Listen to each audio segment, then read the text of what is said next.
5월 가정의 달 마지막 주일입니다. 주 앞에 나와 예배하시는 모든 성도님들에게 하나님의 은혜와 평강이 충만하게 임하시기를 바랍니다.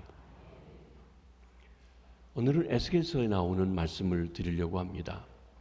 구약 에스겔서는 조국을 빼앗기고 성전이 회파당하며 포로 잡혀가서 절망적인 상황에서 하나님이 이스라엘 백성들을 어떻게 회복시키고 구원하시는지에 대한 예언의 말씀을 담고 있는 책입니다. 하나님은 하나님의 백성 이스라엘을 징계하십니다. 그러나 징계 자체가 목적이 아니라 회복하시려는 것입니다. 하나님이 징계하신 목적은 심판이 아니라 회복입니다. 죽이려고 심판하신 것이 아니라 살게 하려고, 바로 살게 하려고, 깨닫게 하시려고 징계를 하시는 것입니다. 에스겔서 후반부에 세 가지 중요한 환상이 나옵니다. 이것은 모두 성령님의 사역과 관계되어져 있는 것입니다. 36장에는 성령으로 우리의 마음을 새롭게 하시겠다고 말씀을 하십니다. 26절 말씀입니다. 또 새 영을 너희 속에 두고 새 마음을 너희에게 주되 너희 육신에서 굳은 마음을 제거하고 부드러운 마음을 줄 것이며. 우리 마음이 새로워야 하나님을 새롭게 바로 섬기는데 마음이 둔해졌어요. 굳어졌어요. 감각이 없어요. 그 마음을 새롭게 하는 것, 결심해서 결단해서 되는 것이 아니라 성령께서 역사하셔서 부드러운 마음, 새 마음을 주셔야 된다고 했습니다. 율법을 새겨서 주었는데 듣고도 감각이 없어요. 엉뚱하게 살아가요. 그래서 하나님께서 성령으로 마음에 그 법을 새겨주시겠다고 하신 것도 같은 맥락이라고 할 것입니다. 여기서 성령님은 굳은 마음을 부드럽게 하는 새 영이십니다. 37장에는 골짜기 가득한 마른 뼈를 보여주십니다. 그리고 마른 뼈가 하나님의 말씀과 생기에 의해서 다시 살아나 하나님의 군대, 하나님 앞에 아름답게 쓰임받는 영적 전투에 승리하는 하나님의 군대가 된다는 환상입니다. 여기서 성령님께서는 죽은 것을 살리시는 마른 뼈다귀도 살아나는 바로 생기라고 말씀하셨습니다. 47장에는 성전 문지방에서 흘러나온 생수가 점점 많아지며 그 물이 흘러가는 곳마다 생명의 역사가 일어납니다. 죽은 생물들이 소생하고 물고기들이 많아지고 많은 열매들이 맺히고 하는 그런 모습입니다. 강 좌우편에 풍성한 실과가 달마다 맺히는 환상입니다. 이 환상은 계시록에 나오는 또 그 환상과도 연결되어지는 부분이기도 합니다. 여기 성령님은 만물을 소생케 하고 열매 맺게 하는 생수, 물로서 표현되고 있습니다. 이 세 가지 환상은 다 포로 잡혀간 하나님의 백성, 절망 가운데 있는 하나님의 백성 이스라엘의 회복을 보여주고 있습니다. 그리고 그 회복의 중심에 성령님이 계십니다. 성령님이 생기로, 나아가서는 생수로, 나아가서는 우리를 부드럽게 해주시는 새 영으로 소개되고 있는 것입니다. 저는 오늘 본문 말씀을 통해서 마른 뼈가 살아나리라고 하는 제목으로 말씀을 드리려고 합니다. 오늘 본문 6절까지 읽었지만 우리가 37장 1절부터 14절까지를 여러분들이 깊이 조용히 한번 묵상하시면서 읽어보시기를 부탁드립니다. 말씀을 들을 때 성령님께서 그 말씀이 바로 들려져서 우리의 모습을 보고 하나님의 말씀 안에서 소망을 갖는 귀한 시간 되시기를 바랍니다. 첫째로 하나님께서 이스라엘 백성들의 절망적인 현실을 보여주고 계십니다. 1절과 2절 말씀입니다. 여호와께서 권능으로 내게 임재하시고 그의 영으로 날 데리고 가서 골짜기 가운데 두셨는데 거기 뼈가 가득하더라.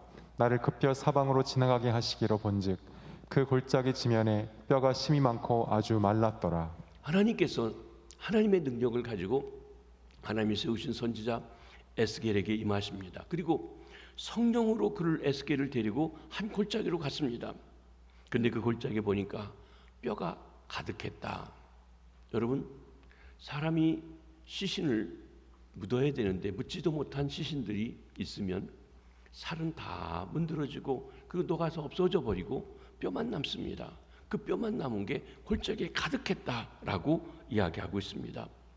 성령께서 에스겔로 하여금 그 뼈 가운데 지나가게 했습니다.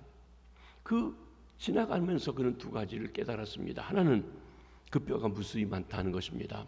많은 사람이 마른 뼈와 같은 큰 상태에 있다는 것을 보여줍니다. 둘째로는 뼈가 마른 지 아주 오래됐다는 거예요. 당장 죽은 것이 아니라, 당장 뼈가 된 것이 아니라 오래됐다는 것입니다. 오랫동안 이 마른 상태에 머물러 있어서 있는 그런 상태입니다. 그럼 이 뼈는 무엇을 말합니까?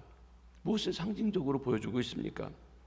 먼저 이 뼈는 바벨론에 포로 잡혀간 하나님의 백성 유대인들을 가리킵니다. 유대인들이 포로 생활 속에 소망도 없고 낭망하고 절망 가운데 있습니다. 그들이 그동안 헛되이 신앙생활했습니다. 형식만 있습니다. 하나님의 백성이라는 이름을 가졌습니다. 축복도 많이 받았는데 어느 순간부터 그들이 형식적이 되어버리고, 그리고 그 하나님의 백성으로 축복을 누리지 못하고 오히려 하나님의 징계 속에 끌려가서 처절한 고난 속에 있는 그들의 모습입니다. 이 뼈는 허물과 죄로 인해 죽은 인생을 가리킵니다. 오늘날 많은 인생들이 그 가운데 살아갑니다. 나가 이 뼈는 메마른 인생을 보여주고 있습니다.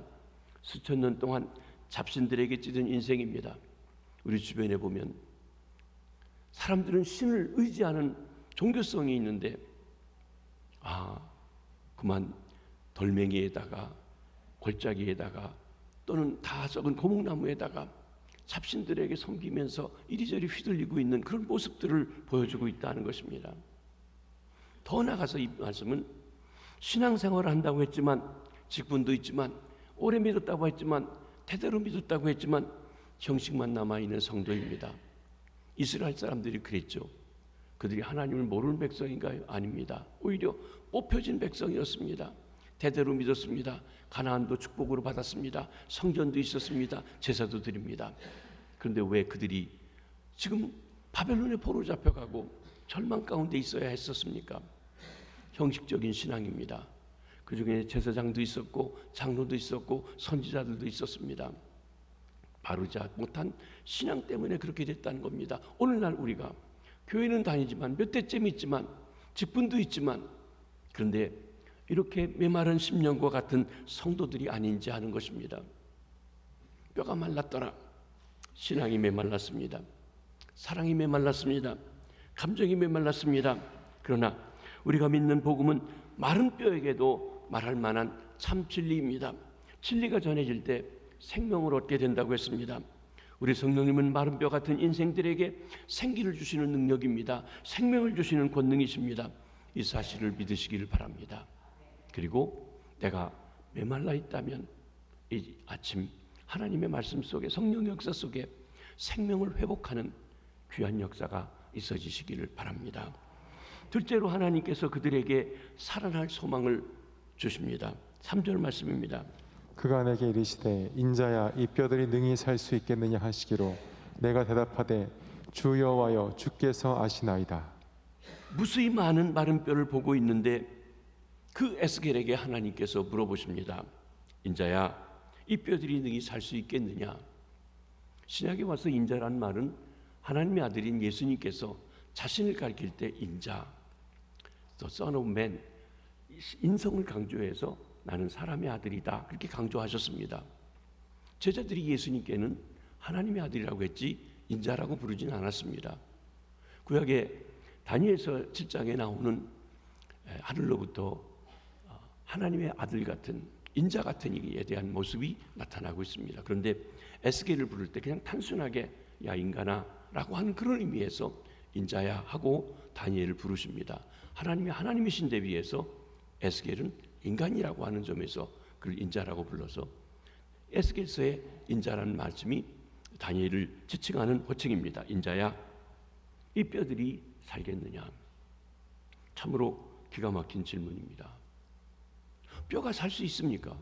못 살죠. 말이 되지 않는 질문을 지금 하나님이 하시는 겁니다. 여러분 때로 하나님께서는 우리 생각으로는 이건 말이 안 되는 얘기를 물어보십니다. 이게 될 수 있겠느냐? 안 되죠. 그런데 하나님이 뼈가 살 수 있겠느냐 하고 물어보시는 것입니다. 마치 이는 38년 된 중풍병자애가 네가 낫고자 하느냐. 하고 물으실 것과 같습니다. 또 나아가 죽은 지 나흘이 되어서 냄새가 나고 무덤에 묻힌 나사렛 무덤 앞에서 돌을 옮겨 놓아라.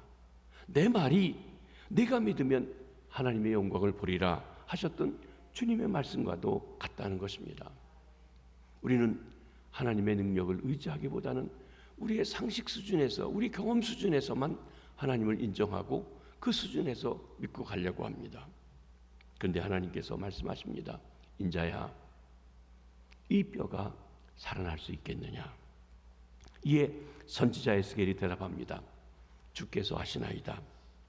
에스겔의 대답은 하나님에 대한 그의 확신을 표시합니다. 에스겔은 내가 하는 것이 중요한 것이 아니라 하나님이 하시는 것, 하나님이 어떻게 하시려는지 그 일이 중요합니다. 대답합니다. 그리고 따르기를 원한다는 것입니다. 이는 하나님에게는 불가능이 없습니다라는 말씀이기도 합니다. 우리에게는 모든 것이 불가능합니다. 그러나 하나님은 모든 것이 가능합니다. 내 입장에서 보면 말이 안 됩니다. 불가능합니다. 할 수 없습니다. 그러나 하나님 입장에서 보면 하나님이 꿈과 비전을 주시면 얼마든지 가능할 수 있다는 것입니다. 우리는 할 수 없습니다. 그러나 하나님은 하실 수가 있습니다. 하나님께서 꿈과 비전을 가지고 역사하시기 때문에 그렇습니다. 여러분, 우리가 이 성전을 짓고 여기 들어와 있습니다. 성전을 질 때 우리가 가능하다고 생각했나요? 아닙니다. 왜 짓는지, 그거 우리 돈도 없는데 어떻게 짓는지 했습니다. 하나님께서 줘야겠다고 하는 비전을 주시고 말씀하셨을 때 여러분들이 믿음으로 참여하셔서 모든 일로서 현재 이렇게 들어와서 앉아 있다는 것입니다. 어떤 사람은 우리가 은행에 빚을 졌을 때 큰일 났다고, 우리 교회가 파산하는 게 틀림없다고 그렇게 염려하는 사람도 있습니다. 근데 하나님께서 3년이 지나도 파산하지 않고 껐더니 있으면서 갚아가면서 할 수 있게 하십니다. 그렇습니다. 하나님이 하신다면 얼마든지 하실 수 있다고 하는 것을 보여주십니다. 셋째로 하나님께서 마른 뼈들을 살게 하십니다. 주께서 하시나이다 대답하는 에스겔에게 하나님께서 말씀하십니다. 에스겔아, 너는 이 모든 뼈에게 대언하여 이르기를 마른 뼈들이 여호와의 말씀을 들을지어다. 너희 마른 뼈들아, 여호와의 말씀을 들을지어다 외치라는 것입니다. 뼈들에게 설교하래요. 공동묘지에서 말이죠. 제가 군대 생활할 때 교회 밖에, 군대 밖에 있었는데 공동묘지 옆에 있었습니다. 그래서 어떤 때 밤에 비가 오고 그럴 때는 빛이 번쩍번쩍 하는데 뼈가 드러나서 그 인광이 나오는 그런 일이라고 합니다. 처음에는 두려웠는데 한참 지내다 보니까 뭐 그게 뼈인지 뭔지 뭐 그렇게 무감각하게 지내게 되더라고요. 뼈에게 설교를 하란 말입니다. 뼈들에게 복음을 전하라고 하십니다. 하나님 말씀에는 생명의 능력이 있습니다. 하나님의 말씀에는 창조의 능력이 있습니다. 하나님의 말씀에는 회개하게 하는 능력이 있습니다. 하나님의 말씀에는 새롭게 하는 능력이 있습니다. 하나님의 말씀에는 하늘의 능력을 얻게 하는 능력이 있습니다. 마른 뼈들도 하나님의 말씀이 들려질 때 살아납니다. 참되신 하나님의 말씀이 전파되고 들려지는 곳에 생명의 역사가 있습니다. 저 여러분들이 살아서 영생을 얻게 된 것, 그 말씀이 저희들에게 들려졌기 때문에, 믿어졌기 때문에 이 자리에 있는 줄 믿습니다. 그런데 말씀이 들려지던데 어느 날부터인가 말씀이 안 들리기 시작합니다. 말씀에 거부감이 생깁니다. 인간적인 생각이 됩니다. 반항심이 생깁니다. 말씀을 들어도 들려지지 않을 때 우리 심령이 메말라 갑니다. 자꾸 메말라 갑니다. 그러니까 형식적으로는 교회 다니고 직분도 있고 주의 일을 한다고 하는데 실제로는 메말라 있습니다. 마른 뼈처럼 되어져 있다고 하는 것입니다. 사랑하는 성도 여러분, 혹 마른 뼈같이 되었다면, 하나님 말씀이 들려지지 않는다면 여러분의 심령에도 하나님의 말씀이 들려지는 은혜가 임하시게 되기를 바랍니다. 생명의 능력이 있는 하나님의 말씀이 바로 선포되어지고, 그리고 성령의 역사 가운데 하나님의 말씀이 들려지는 은혜가 있는 우리 김해제일교회 되기를 주님의 이름으로 축복합니다. 하나님께서 계속해서 에스겔에게 말씀하십니다. 5절 6절 말씀입니다. 내가 생기를 너희에게 들어가게 하리니 너희가 살아나리라. 너희 위에 힘줄을 두고 살을 입히고 가죽으로 덮고 너희 속에 생기를 넣으리니 너희가 살아나리라. 또 내가 여호와인 줄 너희가 알리라. 여기 마른 뼈들이 살아나게 되는 과정에 대해서, 조건에 대해서 말씀하십니다. 마른 뼈가 살아나려고 하면 생기가, 생명의 기운이 그 가운데 들어가야 합니다. 생기, 성령이 임하시면 마른 뼈도 살아나게 된다는 것입니다. 하나님의 생기가 들어가는데 안 될 일이 없습니다. 하나님의 생기가 들어가면 죽은 자가 살아납니다. 없는 것도 있는 것처럼 생깁니다. 안 되던 것이 되어질 수 있습니다. 병든 자가 고침받고 회복되어집니다. 이런 놀라운 생명의 역사를 통해 하나님을 알게 될 것이라고 얘기했습니다. 인간의 최대 행복은 하나님을 알고 하나님을 즐거워하는 데 있습니다. 여러분, 하나님을 아시는지요? 하나님이 우리 인생의 주인이십니다. 하나님이 우리가 돌아갈 그 품입니다. 하나님이 우리 역사를 주관하십니다. 그 하나님을 안다는 것은 인생을 바로 산다는 것이에요. 근데 그 하나님을 모르면 그 직분이 무엇이든 그 사람이 어떤 위치에 있든지 행복하지 않습니다. 불행합니다. 하나님의 관점에서 볼 때 말입니다. 그래서 하나님을 아는 것이 최고의 축복입니다. 예수님께서 말씀하십니다. 영생이 무엇이냐? 영생은 곧 유일하신 참 하나님을 아는 것이고 그의 보내신 자 예수 그리스도를 안다고 그랬습니다. 근데 이 아는 것은 지식적으로 아는 것이 아닙니다. 이 아는 것은 하나님을 경외하고 인격적으로 알고 하나님을 그리고 두려워하는 것입니다. 구약 성경에 두려운 말씀이 있습니다. 무엇인가 하면 하나님을 섬기고 하나님을 백성들에게 가르쳐야 하는 제사장에게 하나님을 알지 못한다고 하나님 말씀하십니다. 엘리의 두 아들인 홈리와 비느하스, 제사장입니다. 요즘 말로 하면 목사입니다. 장로입니다. 그런데 뭐라고 그래요? 저들이 하나님을 알지 못하더라. 하나님을 경외하지 않는다. 하나님을 두려워하지 않는다. 여러분, 이스라엘 백성들이 지금 마른 뼈같이 됐는데 그들이 하나님을 모를까요? 지식적으로 너무 잘합니다. 제사된 것도 너무 잘합니다. 근데 하나님이 그들을 알지 못한다고 말하고 있어요. 두려운 마음입니다. 우리가 오래된 것, 몇 대째 믿은 것, 많이 믿은 것, 이게 중요한 게 아니에요. 지금 내게 생명이 있냐는 것이에요. 하나님을 아냐는 거예요. 하나님을 두려워하느냐는 것입니다. 하나님의 백성이 이스라엘이 포로 잡혀가게 되었습니다. 하나님께 실망합니다. 하나님 믿는 우리 백성들에게 이러실 수 있습니까? 하나님이 무기력한 겁니까? 하나님께서 바벨론의 신인 벨과 느보보다 못하신 겁니까? 어찌 된 것입니까? 왜 우리가 이렇게 고난당해야 됩니까? 그들은 혼돈했습니다. 심지어 하나님을 원망하고 불평하기도 했습니다. 분명 이스라엘 백성들은 혼돈이었습니다. 자신들이 그동안 하나님을 어떻게 섬겼는지는 알지 못합니다. 그런데 지금 그들이 하나님 앞에 징계받고 있는 것에 대한 불만 속에서만 어려움에 대해서 하나님을 원망하고 있습니다. 그러나 이스라엘이 징계를 통해서 깨닫고 나아가 하나님의 은혜로 회복되어질 날이 오게 되면 그때 가서 그들이 진정 하나님이 과연 살아계시고 하나님이 누군지 알게 될 것이라고 했습니다. 여러분, 요즘 통독을 하면서 에스겔서 읽어보면 에스겔서에 반복되어지는 주제되는 말씀이 무엇입니까? 이 일을 통하여 그들이 나를 알리라. 그들이 내가 여호와인 줄 알리라는 말이 반복됩니다. 하나님의 백성이 하나님을 모르고 있다고 얘기하시면서 하나님을 알게 가르쳐 주시는 말씀인 것입니다. 두려운 말씀입니다. 그렇습니다. 하나님이 우리의 고난의 주인이십니다. 때로 하나님께서 그 백성들을 고난의 불구덩이에 넣으십니다. 그를 통해서 우리가 이해할 수 없는 일들을 새롭게 하시려고 하는 그 역사가 있다는 것입니다. 하나님의 섭리와 계획 속에서 우리가 포로가 된 것입니다. 이 모든 일이 하나님의 계획 속에서 진행될 것이라는 것을 깨닫게 되는 것입니다. 사랑하는 성도 여러분, 저 여러분 우리의 삶의 현장에서 하나님의 손길, 하나님의 섭리를 깨닫고 하나님의 능력을 믿고 의지하며 체험하여 하나님을 바로 알고 하나님의 뜻대로 살아가는 하나님께 영광 돌리는 주의 백성들이 다 되시길 주님의 이름으로 축복합니다. 넷째로 하나님께서 에스겔을 사용하여 말씀하십니다. 에스겔이 하나님의 말씀을 들은 대로 대언합니다. 7절과 8절을 보십니다. 이에 내가 명령을 따라 대언하니 대언할 때에 소리가 나고 움직이며 이 뼈 저 뼈가 들어맞아 뼈들이 서로 연결되더라. 내가 또 보니 그 뼈에 힘줄이 생기고 살이 오르며 그 위에 가죽이 덮이나 그 속에 생기는 없더라. 하나님께서 에스겔에게 뼈들을 향하여서 하나님 말씀을 대언하라, 대신 전하라, 내 말을 전하라. 여러분, 설교자는 하나님의 말씀을 대신 전달하는 사람입니다.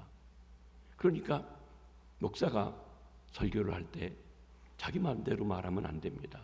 하나님의 말씀을 이리 보고 저리 보고 문맥에도 보고 현실에 대한 적용도 보고 다 와서 전해야 됩니다.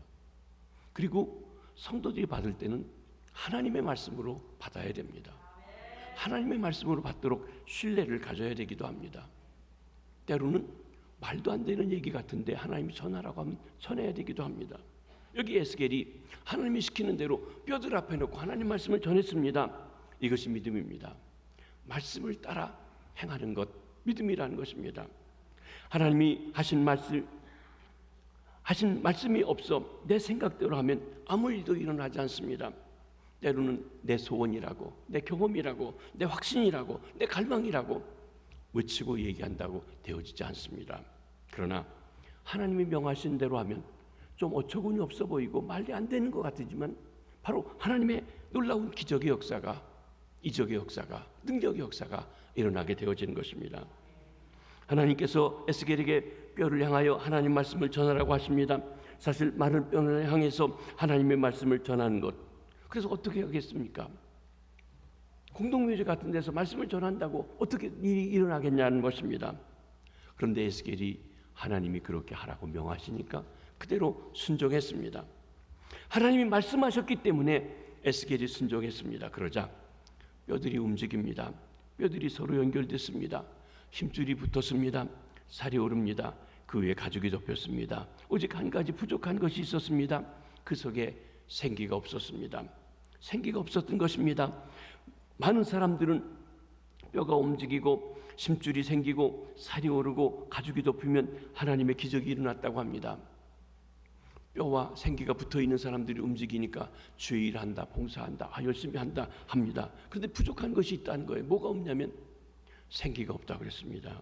생명이 없습니다. 생기가 있어야 되는데 생기가 임해야 완성된다는 것입니다.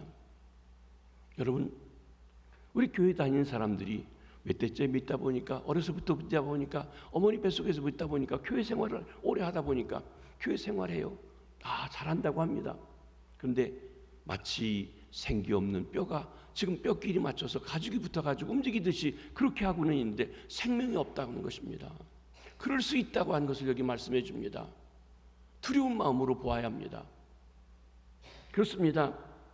우리 그리스도인이라고 하는 우리 삶에 생기가 없으면, 생기 대신 성령님이 없으면 아무것도 아니라는 거예요. 얼마나 두려운 말씀입니까? 그런데 뼈들이 다시 살아났는데 순서가 있음을 봅니다. 그 순서가 어떻습니까? 먼저 하나님 말씀을 대언했더니 뼈들이 서로 연결되었습니다. 여기 하나님 말씀을 전해주는 사람이 있습니다. 그리고 그 말씀이 들려질 때 뼈인데 생명이 없는데 그리고 형식만 있는데 그 뼈들이 서로 연결되는 일이 생깁니다. 뼈에 심줄이 생깁니다. 이는 인체 모든 신경 조직이 혈관들이 재생되는 것입니다. 가만히 우리가 나이 들어서 몸이 불편하고 아플 때 보면 사실 우리에게 제일 중요한 게 뼈입니다. 쉽게 생각하지만 뼈예요. 뼈가 튼튼하면 모든 게 튼튼해집니다. 지금 나이가 들 아프다. 뼈가 다 상했습니다. 허리뼈가 상하고 무릎뼈가 상하고 손뼈가 상하고 그 뼈에서 뼈의 진액이 나와야 돼. 잘 나오지 않고 뼈가 튼튼해야 돼요. 그리고 뼈를 이렇게 연결하는 신경 조직들이 있습니다. 그게 지금 하나님께서 하십니다. 신경 조직 위에 이제 하나님께서 살을 붙이시죠. 살이 오르고 또 퉁퉁하게도 하고 마르게도 하고 그리고 가죽을 덮어주십니다. 서로 이렇게 연합과 연결의 중요성을 보여주십니다. 사람들이 복음 안에서 함께 모이고 진리로 화합하며 하나 되어야 함을 말씀하시는 것입니다. 진리로 하나님의 말씀으로 하나 되어야 큰 은혜 받고 능력이 임하게 됩니다. 사랑하는 성도 여러분, 지금 혹시 우리 가운데 절망과 좌절, 질병과 고통, 사업의 어려움 등 역경 가운데 계시지는 아니하십니까? 우리는 당장 그것만 해결되면 될 것 같은데 여기 우리가 더 간절하게 주 앞에 사모해야 할 일이 있습니다. 무엇입니까? 그 무엇보다 하나님의 생기가 내게 임하게 하시옵소서 기도해야 합니다. 하나님의 성령이 제가 임하게 해주시옵소서 기도해야 합니다. 하나님의 생기가, 하나님의 성령이 들어와 역사하시면 부서졌던 것들이 연결됩니다. 끊어졌던 것들이 연합되게 됩니다. 메말랐던 것들에 살이 오르게 됩니다. 그러나 아직 온전히 살아난 것은 아니라고 했습니다. 그렇습니다. 생기가 임해야 완성되는 것입니다. 그러기에 하나님께서 에스겔에게 뼈들에게 설교만 하라고 한 게 아니라 이들이 움직여서 뭔가 형체가 되었을 때 이제 구체적으로 한 마디 더 하라고 했습니다. 인자야, 너는 생기를 향하여 대언하라. 그러면서 생기를 향하여 어떻게 대언할지 구체적으로 말씀을 주시는 것입니다. 9절 말씀을 보십니다. 주 여호와께서 이같이 말씀하시기를 생기야 사방에서부터 와서 이 죽음을 당한 자에게 붙어서 살아나게 하라 하셨다 하라. 여러분, 우리가 성경에서 성령님을 이야기할 때 여기도 생기라고 그랬습니다. 바람이란 뜻입니다. 살아있는 기운이란 말입니다. 구약 성경에 성령을 가리키는 이 말은 루아흐라고 하는 말인데 이 루아흐라는 말이 우리 후하는 숨도 있고 바람 부는 바람도 있습니다. 신약에서도 헬라 말로 성령을 하기오스 푸뉴마라고 하는데 푸뉴마라고 하는 말은 바람과 관계 있습니다. 사람이 거듭나는 것은 바람이 어디서부터 어디로 가는지 모르듯이 알지 못하는 성령의 역사라고 할 때 예수님께서도 말씀하십니다. 그렇습니다. 그런데 어떤 면에서 성령님이 바람이 불듯이 역사하시는데 그냥 바람이 아니라 인격을 가진 바람이고 거룩한 바람이다. 루아흐다. 푸뉴마다. 하기오스 푸뉴마다 말씀하시는 것입니다. 그 바람이 불어오라고 대언하라고 얘기하십니다. 생기야, 바람아, 살아있는 기운아, 성령님이십니다. 사방에서부터 와서 어디에 존재하시는지 우리가 국한시킬 수 없습니다. 바람이 전체에서 어디선지 오라오듯이 그렇게 와서 이 죽음 당한 자에게 불어서 살아나게 하라. 하나님이 명하라고 한 대로 명했더니 생기가 사방에서부터 마른 뼈 속에 들어가기 시작했습니다. 하나님의 영은 죽은 자에게 마른 뼈 같은 자에게 불어넣어 지르게 하신 것입니다. 여러분, 창세기 2장에 가서 하나님이 아담을 만드신 이후에 보니까 흙으로 사람을 지으시고 거기다가 후 하고 바람을 불어넣으셨더니 생명이 되었다고 말씀하십니다. 생명. 사람에게서 하나님의 기운을 생명을 빼내면 흙이 남습니다. 그게 죽은 거예요. 그 죽음은 흙으로 돌아갑니다. 우리 살아있는 것도 하나님의 생명을 주었지만 영적으로 살아나는 것도 하나님의 생명, 생기의 기운인 생기인 바로 성령이 우리에게 임하셔서 말씀을 통해 깨닫게 해주시는 데 있다는 것입니다. 그렇습니다. 하나님의 영이 죽은 자에게 마른 뼈 같은 자에게 불어 넣어줬더니 그랬더니 이제 마른 뼈가 정말 살아나게 되었습니다. 이 마른 뼈들이 일어나서 그 많은 게 다 살아나서 하나님의 큰 군대가 되었다고 했습니다. 사랑하는 성도 여러분, 에스겔이 명령한다고 생기가 성령이 움직이는 것은 아닙니다. 저희 어렸을 적에 부흥사님들이 가끔 제가 지금 보면 너무 엄청난 일을 하셨어요. 자, 성령 보낸다. 받아라, 받아라, 받아라. 자기가 성령 주시는 처럼 교만한 마음입니다.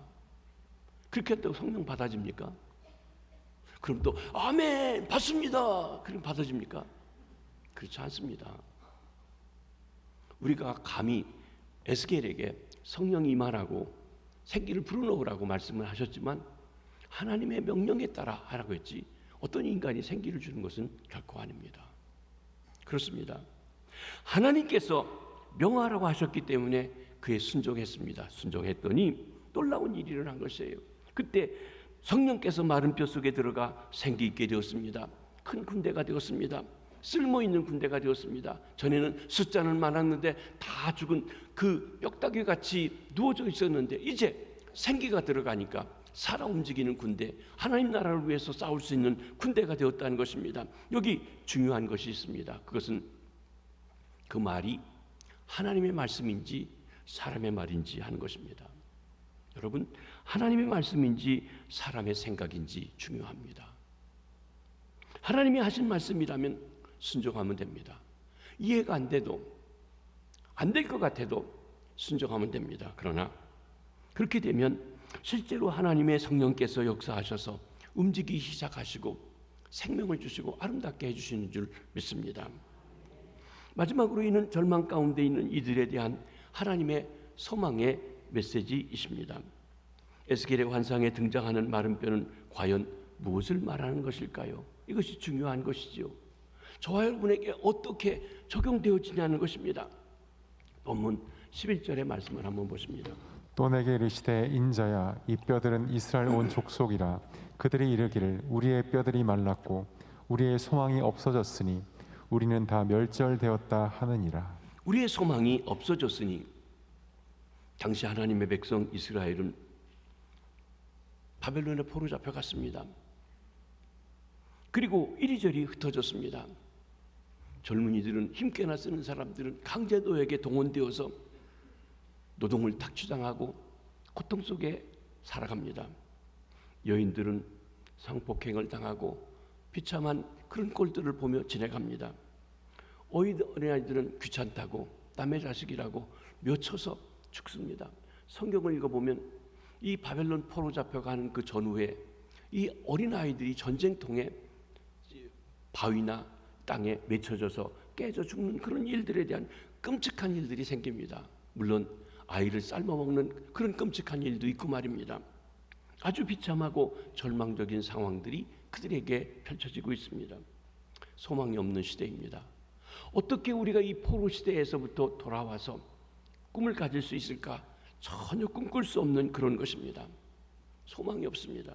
바로 이때 하나님의 백성 이스라엘에게 절망과 그리고 좌절만 있을 때 하나님께서 에스겔을 통하여서 앞으로 하실 일을 환상으로 보여주신 것이 오늘 본문의 말씀이기도 합니다. 이 백성들은 대대로 하나님의 백성이라고 자부하고 있던 이스라엘 백성들이었습니다. 그런데 다시 회복될 수 있을 것 같은 그런 희망을 가질 수 없는 절망적인 상황에 빠져 있었던 것입니다. 바로 이 절망 속에 있는 이들에게 하나님께서 소망의 메시지를 주고 계십니다. 12절 말씀입니다. 그러므로 너는 대언하여 그들에게 이르기를 주 여호와께서 이같이 말씀하시기를 내 백성들아 내가 너희 무덤을 열고 너희로 거기에서 나오게 하고 이스라엘 땅으로 들어가게 하리라. 하나님께서는 바벨론 포로를 무덤이라고 했습니다. 우리가 참 국가적으로 보면 무덤이죠. 죽어서 땅에 묻힌 것처럼, 아니 들판에 널려져 있는 그런 마른 뼈처럼 무덤이 되어져 있는 것입니다. 어떻게 그것이 회복될 것입니까? 힘 있는 지도자가 나와서 바벨론을 무찌르고 해방될 것인가요? 아무런 길이 없어요. 그런데 하나님께서 바벨론 포로의 무덤을 열고 이스라엘 백성을 나오게 한 다음에 약속의 땅 이스라엘로, 약속의 땅 가나안으로 다시 돌아오게 하신다는 것입니다. 이 약속의 땅 누구에게 약속한 것입니까? 아브라함에게 약속했던 그 땅입니다. 야곱에게 약속했던 그 땅입니다. 이삭에게 약속했던, 그리고 요셉이 꿈꿨던, 모세가 꿈꿨던 그 약속의 땅입니다. 왜 약속의 땅에 쫓겨났습니까? 하나님이 주신 것을 하나님 없이 누리다가, 하나님 두려워하지 않고 형식적으로 누리다가 빼앗긴 것입니다. 그런데 이제 고난 속에서 다시 깨닫고 그 땅으로 돌아오게 해주시겠다는 것입니다. 이스라엘 백성에게 놀라운 비전과 환상을 주신 것입니다. 그리고 이 소망의 말씀처럼 이스라엘 백성들은 역사 속에 보면 그 절망에서 돌아와 다시 나라를 이루었습니다. 전혀 생각지 않던 바사왕 고레스를 메시아로, 기름 부은 자로 세워서 그의 칙령을 통해서 백성들이 돌아오게 하는 새로운 역사의 일을 하셨던 것입니다. 사랑하는 성도 여러분, 저는 저와 여러분, 우리 사회, 우리 교회, 우리 나라도 이 소망이, 이 비전이 있어지시기를 바랍니다. 건강에 절망이 있으십니까? 사업에, 인간관계에 절망하십니까? 사역에 어려움이 있으십니까? 도저히 살 수망이 없고 절망뿐입니까? 그렇다 하더라도 하나님의 바람, 루아흐, 성령의 바람이 불어오면 생기가 우리 속에 들어오기만 하면 놀라운 기적이 일어날 줄 믿습니다. 죽은 자가 무덤에서 살아나게 됩니다. 절망에서 탈출하게 됩니다. 질병에서 노임받게 됩니다. 악령에게서부터 해방되어지게 될 것입니다. 하나님께서 우리에게도 에스겔에게 주신 놀라운 환상을 보여주시길 바랍니다. 여러분, 나는 대대로 믿고 있고 오래 믿고 있었고 내 직분이 무엇이고 그래 나는 잘 믿고 있다고 생각하십니까? 감사합니다. 그런데 한번 자신의 모습을 냉정하게 보십시오. 내가 어느 순간 하나님의 사랑에서 멀어져서 첫사랑을 잃어버리고 걸림돌이 되고 마른 뼈가 되고 꼬장꼬장하게 되어버리진 않았는지 돌아보시라는 것입니다. 살아나셔야 됩니다. 그대로 있으면 하나님의 백성 이스라엘이 죽음에 들어가 있는 것처럼 그런 상태에 있어서는 아니 되십니다. 그렇습니다. 심령이 새로워지시기 바랍니다. 하나님의 생기가 역사에서 살아나게 되시길 바랍니다. 육체도 강건해지시길 바랍니다. 가정도 아름답게 회복되어지시길 바랍니다. 우리 사업도 하나님의 선 안에서 형통케 되고 풍성케 되고 번성케 되는 역사가 있으시기 바랍니다. 하나님의 교회가 크게 놀라우게 부흥하게 되시길 원합니다. 우리 교회가 95년이 되었습니다. 하나님이 축복해 주셔서 여기까지 인도하시고 귀하게 써주셨습니다. 새 성전도 지어놓고 이제는 새로운 담임 목사님을 통하여 새롭게 날아오르려고 하는 꿈과 비전을 가지고 나아가고 있습니다. 수가 많다고 하나님의 강한 군대는 아닙니다. 수가 많아도 죽어 있으면 골짜기에 마른 뼈 같지 아무 쓸모가 없습니다. 성령의 능력 가운데 새로워져야 합니다. 성령의 능력이 함께해져야 되는 것입니다. 저는 우리 사회와 나라도 새롭게 되기를 원합니다. 저는 북한을 생각하면 가슴이 아파요. 똑같은 대한민국인데 똑같이 140년 전에 복음을 받았는데 북한 땅은 사실 기독교 역사에서 보면 북한에 살다 남한에 오신 분들의 이야기를 들어보면 거기가 훨씬 기독교가 강력했습니다. 교회들이 힘이 있었고 평양이 동방의 예루살렘이라고 불려졌고 말이죠. 그런데 공산주의가 들어와서 우리 평등하게 일하고 잘 먹고 잘 살자 하는 그것이 들어와서 77년이 된 지금 잘 먹고 잘 삽니까? 그렇지 않습니다. 죽음의 삶을 살고 있습니다. 지금 무덤, 바벨론의 무덤 같은 무덤 속에 있어요. 공산주의 특권층에 있는 몇 사람들은 잘 살아요. 밑에 사람들은요 철저하게 탈취당하고 있습니다. 우리는 그들이 살 수 있을까? 해방될 수 있을까? 예, 우리는 모릅니다. 불가능해 보입니다. 그러나 오늘 말씀처럼 하나님의 생명이, 하나님의 말씀이, 하나님의 뜻이 그 가운데 있다면 회복되어질 수 있는 줄 믿습니다. 그럼 나만은 어떻습니까?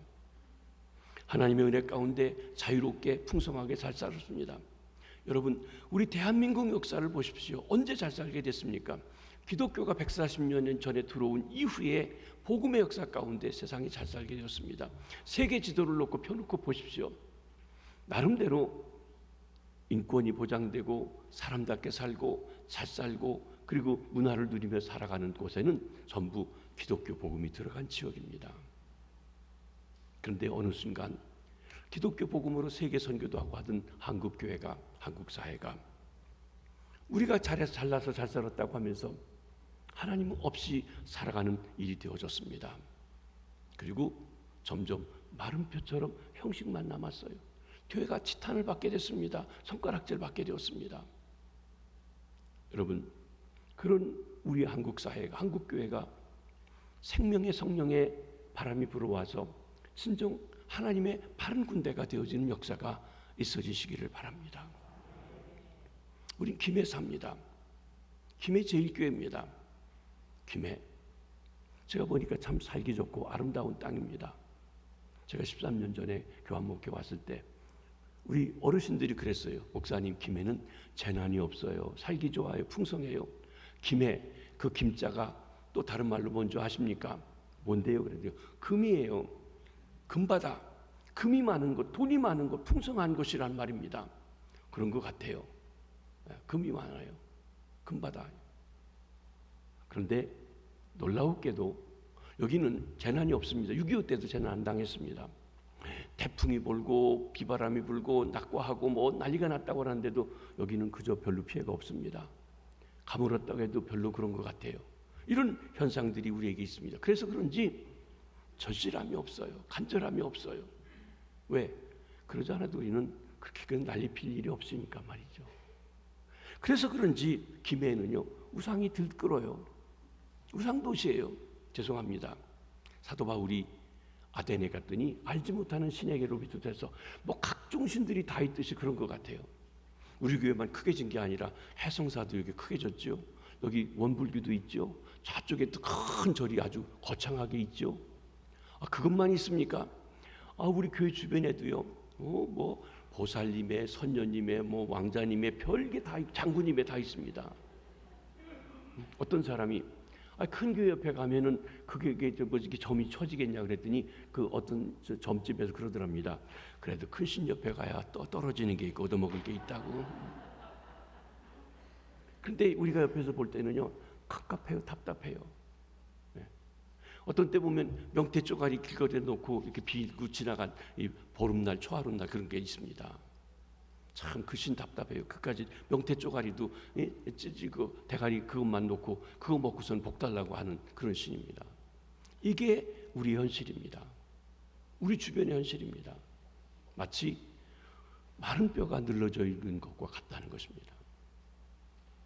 저는 김해 와서 새롭게 알게 되고 확신을 가지고 있는 것 중에 한 가지가 AD 42년부터 48년까지 도마가 여기 왔은 게 틀림없을 것 같아요. 역사적으로 증명하는 일은 우리가 해야 될 일이지만 도마가 처음 세례를 준 사람이 우리 대한민국 사람 중에서 김수로 왕이고, 그리고 그를 이름도 수로라고 이름도 멋지게 지어주고 그에게 장가가기 위해서 그가 인도에서 알게 된 왕궁의 공주를 데려다가 결혼시켜서 했는데 기독교가 번성하지 못하고 불교에 먹히면서 여러 가지 혼합되어 버리고 잊혀져 버렸습니다.